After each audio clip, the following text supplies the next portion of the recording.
It's been decided October will be the month for recommendations.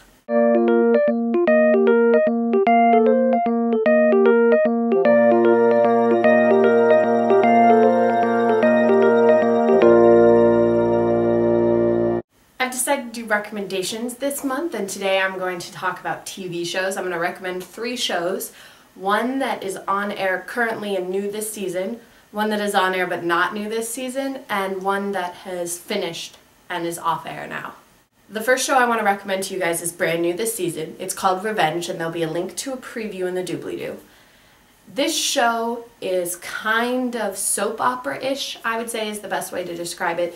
It doesn't have the same sort of over-the-top high drama, but it does sort of have that kind of intrigue and what's going to happen going on. The story is based around a girl named Amanda, whose father was wrongly accused by the families he worked for in the Hamptons.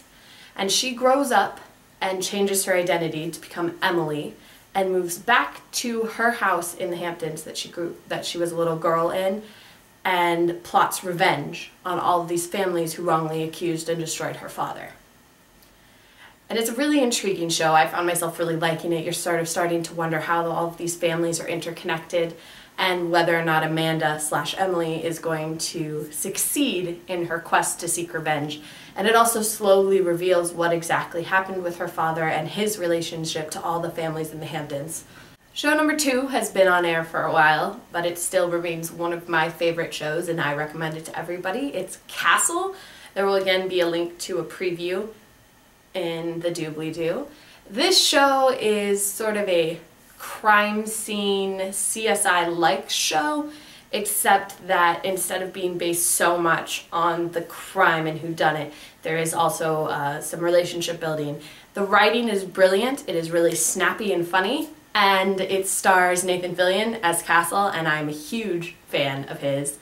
And it's based about this writer named Castle who gets assigned to one of the detectives in the police department, Kate Beckett, and he sort of follows her around and helps her out with cases all while trying to get inspiration to write a new crime mystery novel. I highly recommend that you dig it out and watch it because it's an intriguing show, and it's really funny, and the murders are fascinating, and you'll sort of fall in love with the characters, and it's one of the shows that I watch on a weekly basis and make sure that I keep up with.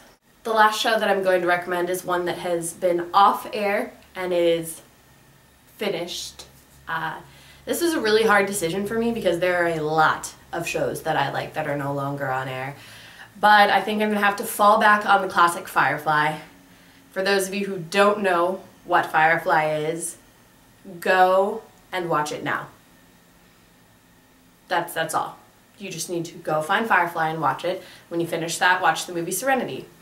This show is based around sort of a group of space cowboys who are kind of fighting leadership. They're smugglers. This also stars Nathan Fillion, in case you couldn't tell that I sort of have a thing for him. And it's just a really, really funny story. The writing is absolutely brilliant. It's Joss Whedon, so if you guys like Dollhouse or Buffy or Angel or any of the other wonderful things that Joss Whedon has done, you need to see Firefly because the show is just great. And sadly, there's only 1 season because sometimes TV networks don't know what they have until they lose it. But it is really, really worth watching. And it's something that you will easily fall in love with and enjoy. And then you can come join the rest of us and lament about the fact that there's only 1 season and 1 movie and nothing else. Those are my recommendations for TV shows for this week, guys. Remember, links to previews of all of those will be in the doobly-doo. And don't forget to recommend other things that you would like me to recommend. And I will see you guys next week.